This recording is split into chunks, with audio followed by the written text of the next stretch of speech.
Alexandre Brasseur peut compter sur Laurent Gamelon et Mathieu Alexandre pour l'aider à relancer l'activité au MAS. Cependant, étant donné que la restauration est un métier difficile, les débutants commettent encore quelques erreurs. Ils ont acheté une quantité excessive d'aliments, ce qui a entraîné un surplus de stock. Cependant, le trio a une idée, vendre leur tapas à Hector Langevin, le patron du Spoon. Celui-ci accepte volontiers, malgré les réticences de Catherine Benguigui, alias Mona. Finalement, un groupe de 6 personnes souhaite venir déjeuner au MAS. Par conséquent, ils doivent désormais se mettre au travail pour préparer des huîtres pour ses clients. Alexandre Thibault est interrogé par la police.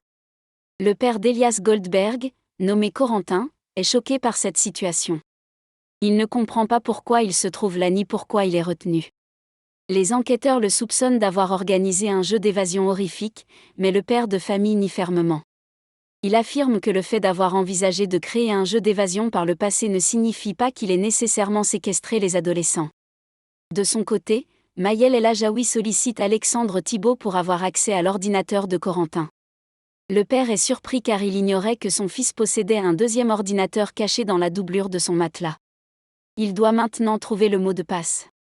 Heureusement, il dispose d'une piste et parvient à ouvrir l'ordinateur avec l'aide de Raphaël Volkov.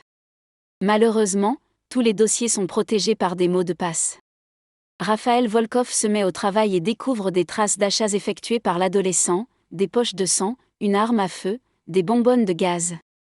Tout l'équipement qui a été utilisé pour blesser les adolescents séquestrés. Il est maintenant peu probable que Corentin soit retenu par le véritable responsable de cette farce d'Halloween, car il s'avère que c'est lui-même qui l'a organisée. Raphaël Volkov poursuit ses investigations et se rend compte que Corentin veut se venger de Ryan Hubert. Ce dernier est sorti indemne de l'effondrement du lycée Agnès Varda, alors que c'est sa mère qui en est responsable.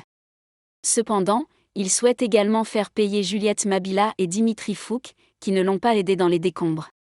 La police place donc Ryan Hubert, Dimitri Fouque et Juliette Mabila sous protection. Lorsque la nuit tombe, Dimitri Fouque se retrouve dans la rue, suivi par Corentin.